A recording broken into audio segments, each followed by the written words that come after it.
नमस्कार। कैसे हैं आप लोग। आज हम लोग अध्ययन करेंगे भारतीय संविधान के आर्टिकल पहले से लेकर के चौथे तक। जो भारतीय संविधान के भाग फर्स्ट और शेड्यूल फर्स्ट में इसका उल्लेख किया गया है। अगर आर्टिकल फर्स्ट में देखते हैं तो इसमें उल्लेख है India that is Bharat shall be A union of the state. Bharat अर्थात इंडिया राज्यों का संघ है। इसमें देखेंगे दो नाम आया, भारत के दो नाम, इंडिया और भारत है ये। अब ये दो नाम कैसे पड़े जरा देखिएगा। जब हमारा संविधान लागू हुआ 26 जनवरी 1950 को, तो उसके पहले से बहुत सारे कानून अंग्रेजों के लागू थे, लेकिन वो इंडिया के नाम से थे। और हमारे संविधान निर्माता चाहते थे कि वो कानून लागू रहे, चूंकि भारतीयों के लिए उपयोगी था, वो लॉ एंड ऑर्डर के लिए भी वो अच्छा था। देखते होंगे 1861 का जो कानून है सीपीसी आईपीसी, आज तक वो चला रहा है। तो हमारे संविधान निर्माताओं ने दिमाग लगाया, आर्टिकल फर्स्ट में ही कह दिया इंडिया दैट इज भारत, यानी इंडिया ही भारत है। तो दो नाम हो गए और वहां समस्या का वो अंत हो गया। फिर आर्टिकल फर्स्ट में कहा गया union of the state. Bharat क्या यूनियन ऑफ द स्टेट, कहीं भी फेडरल शब्द का उल्लेख भारतीय संविधान में नहीं किया गया है। ये कई बार सवाल आईएएस पीसीएस और अन्य परीक्षा में पूछा जा चुका है, इसको गौर से समझ लेंगे। फेडरल शब्द का कंसेप्ट यूएसए का है, लेकिन हम लोगों ने यूनियन ऑफ द कंसेप्ट लिया कनाडा से। अब इसमें आते हैं कि उसका राज्य क्षेत्र की मीनिंग क्या है, जो आर्टिकल फर्स्ट में है। देखिएगा गौर से फिगर, ये देखिए देश है और देश के अंदर प्रदेश है और इसी में यूटी भी है। कोई ऐसा देश है, यहां देखिएगा, यहां पर जो विलय करना चाहता है भारत के साथ, तो देखिए वो ऐसे हो जाएगा, ऐसे हो जाएगा, ये मिट जाएगा। चूंकि भारत की सीमा अब यहां तक हो गई, तो यहां पर देखिए उसका राज्य क्षेत्र कहां तक हो गया, यहां तक हो गया, और नाम भी इंडिया भारत और उसका राज्य क्षेत्र यहां तक हो गया। ये इसका कॉन्सेप्ट है। अब हम लोग आते हैं आर्टिकल सेकंड की तरफ, बहुत महत्वपूर्ण है, नए राज्यों का प्रवेश या स्थापना। इसका क्या मीनिंग है, नए राज्यों का प्रवेश या स्थापना। ये देखिएगा, जैसे मान लीजिए ये भारत है, अब भारत के अंदर प्रदेश है और इसी के अंदर यूटी भी, इंडियन टेरिटरी है, और यहां कोई देश है स्वतंत्र देश, वो मिलना चाहता है भारत के साथ, तो मिल सकता है। वो आर्टिकल सेकंड में प्रावधान है।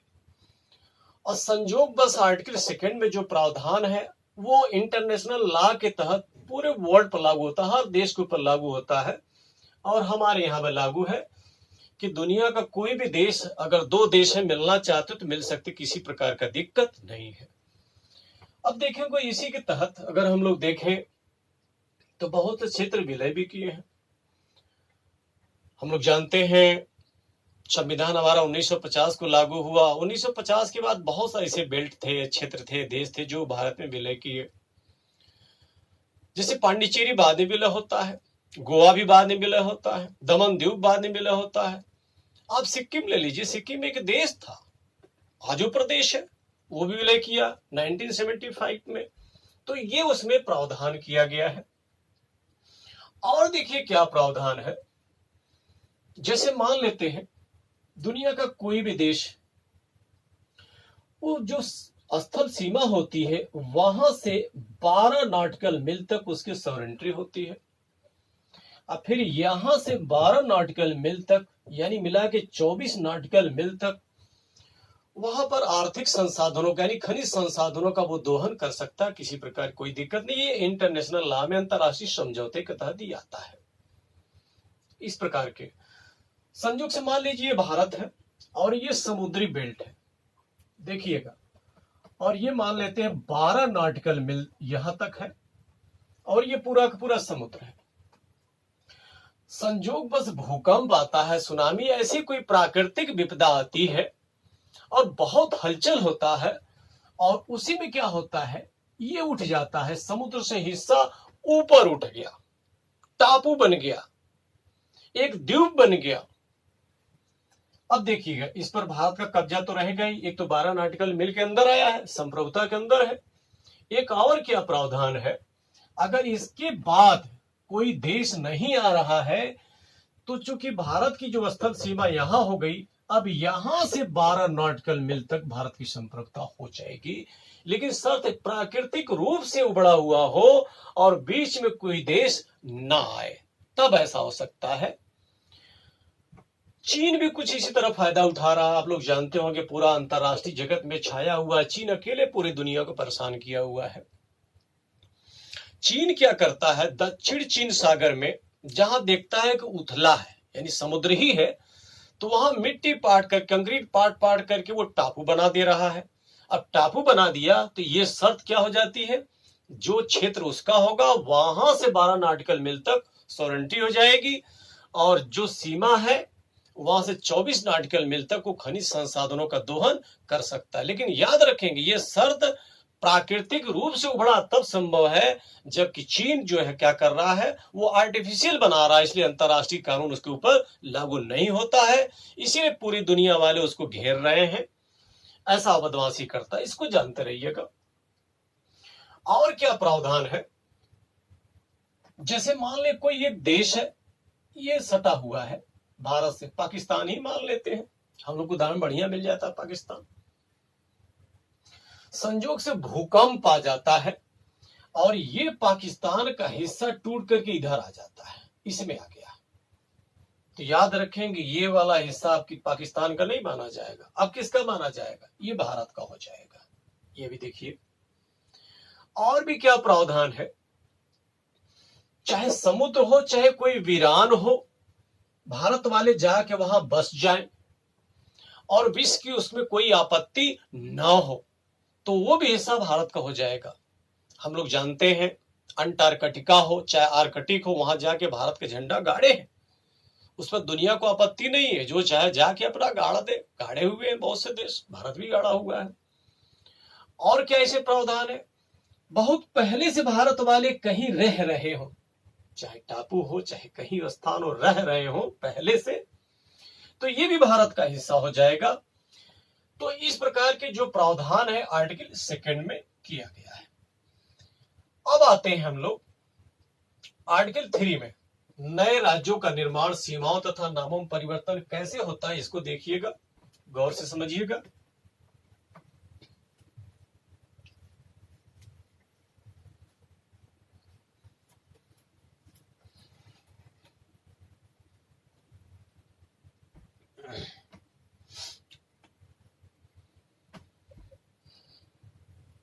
ये भारत देश और उसके अंदर प्रदेश, और उसी के अंदर यूटी भी है भारत के अंदर, यानी प्रदेश केंद्र शासित प्रदेश दोनों है।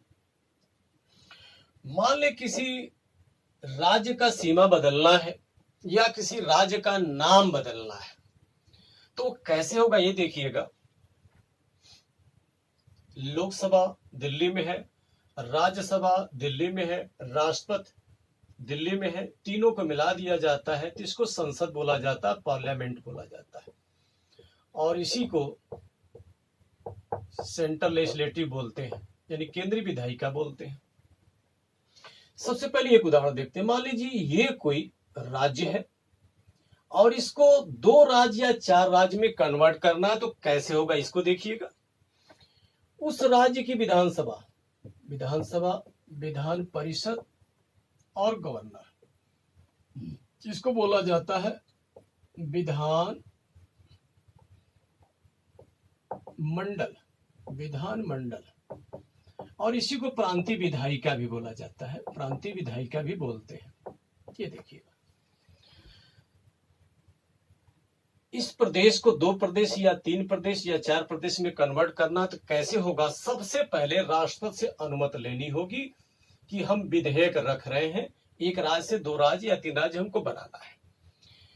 राष्ट्रपति से अनुमति लेने के बाद लोकसभा राज्यसभा से पास कराया जाएगा, फिर क्या करेंगे, राष्ट्रपति उस राज्य के राज्यपाल के पास भेजेंगे। मान लीजिए यहाँ की विधानमंडल ये है, राज्यपाल के पास भेजेंगे और उस राज्य की विधानमंडल क्या करे, दो ऑप्शन इनके पास है, या तो ये पास कर दे या तो रिजेक्ट कर दे या कुछ भी न करे, साइलेंट रहे। इनके पास तीन विकल्प हो गया। मान लेते हैं ये पास कर देते हैं तो दो राज्य या तीन राज्य जिसमें पास किया गया जितने में वो बना दिया जाएगा। संजोग से ये रिजेक्ट कर दिए हैं तो तब भी 100% पावर है केंद्र के पास कि जो पास किया गया सेंटर में वो मान्य होगा। याद रखेंगे, ये भाई कई बार सवाल पूछा जा चुका है। एक संवैधानिक बाध्यता होती है कि राज्यों को भेजना जरूरी है, बस इतना ही संवैधानिक बाध्यता होती है। राज्य वाले उसको पास करें चाहे रिजेक्ट करें चाहे कुछ न कहे, पूरा का पूरा मान किसका होगा, सेंट्रल का होगा।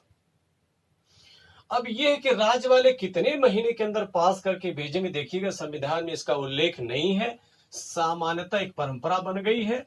तो 3 माह के अंदर पास करना जरूरी होगा। इसे राष्ट्रपति जितना चाहे समय दे सकते हैं, ये प्रावधान एक बना हुआ है, लेकिन उन्होंने क्या कर दिया, एक परंपरा बन गई, क्या, 3 माह का ऐसे है।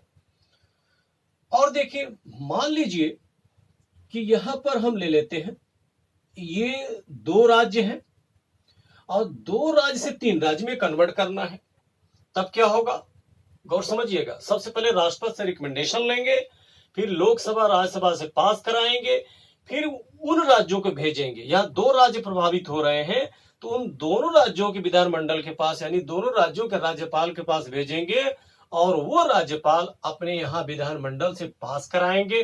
फिर वही शर्त होता है, या तो पास करेंगे या तो रिजेक्ट करेंगे या तो साइलेंट रहेंगे। अगर वो पास कर देते हैं तो ठीक है, मान लीजिए रिजेक्ट कर देते हैं, साइलेंट हो जाते हैं, तब भी पास माना जाएगा। इस मामले में सेंट्रल का पावर 100% होता है। केवल एक ही चीज, एक संवैधानिक बाध्यता है कि इस मामले में सेंट्रल क्या करेगा, राज्यों को भेजेगा ही भेजेगा। अब ये सेंट्रल को मानना न मानना उनके ऊपर डिपेंड करता है। ये तो संवैधानिक हुआ, लेकिन व्यवहारिक रूप से कभी ऐसा नहीं होता।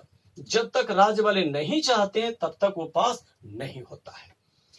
और ये देखिए, मान लीजिए कोई प्रदेश है, इसका नाम ही बदलना है, इसका नाम बदल देना है, कुछ भी नाम बदलना है, तब कैसे होगा, फिर वही प्रक्रिया शुरू होगी।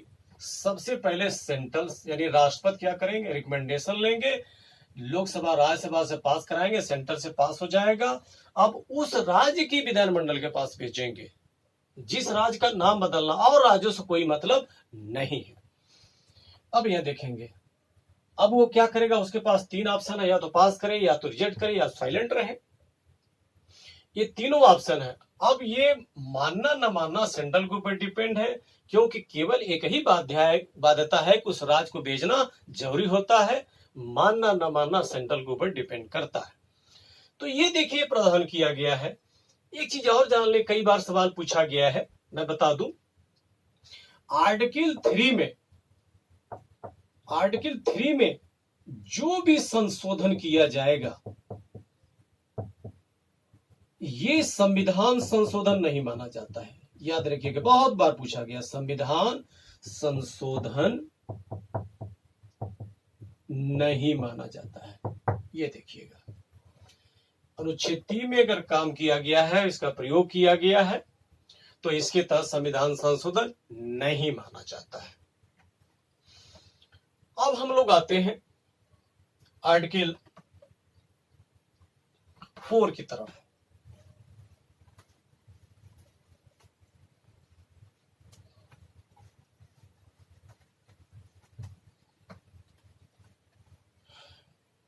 आर्टिकल 4, इसमें लिखा गया है कि जो पहली और चौथी शेड्यूल है यानी अनुसूचियां हैं, उसमें किसी प्रकार का संशोधन करना है तो यहां उसके पास पावर है। पहले तो यही बिलोंग कर रहा है जो हम लोग देख रहे हैं। चौथी क्या है, राज्यसभा में स्थानों का आवंटन है। जैसे देखिए, ये लोकसभा है, ये राज्यसभा है। लोकसभा नाम क्यों पड़ा, क्योंकि देश के लोगों का सदन है। इसका राज्यसभा नाम क्यों पड़ा, क्योंकि राज्यों का सदन है, राज्यों का प्रतिनिधित्व यहां होता है। इस प्रतिनिधित्व में अगर बदलाव करना है तो याद रखिएगा यही इसका उल्लेख है चौथी अनुसूची में। इस प्रकार से करेंगे। अब फिर लिखा गया है अनुच्छेद 2 और 3 के तहत बनाई गई विधियां, यानी अनुच्छेद 2 ये और ये 3, इनके अंदर जो विधियां बनाई जाएंगी, यहां से पावर इसको जनरेट हो रहा है, कहां से? आर्टिकल 4 से। देखिए स्पष्ट लिखा, अनुच्छेद 2 और 3 के तहत बनाई गई विधियां। इस प्रकार से वर्णन हुआ। तो हम लोगों ने आज अध्ययन किया आर्टिकल 1 to 4 इस प्रकार से। और यहां से कई सवाल आते हैं, अगर आप कंसेप्ट क्लियर कर लेते हैं तो बहुत सहजता से उसको हल कर सकते हैं। ठीक है, धन्यवाद। आगे भी हम लोग देखते रहेंगे।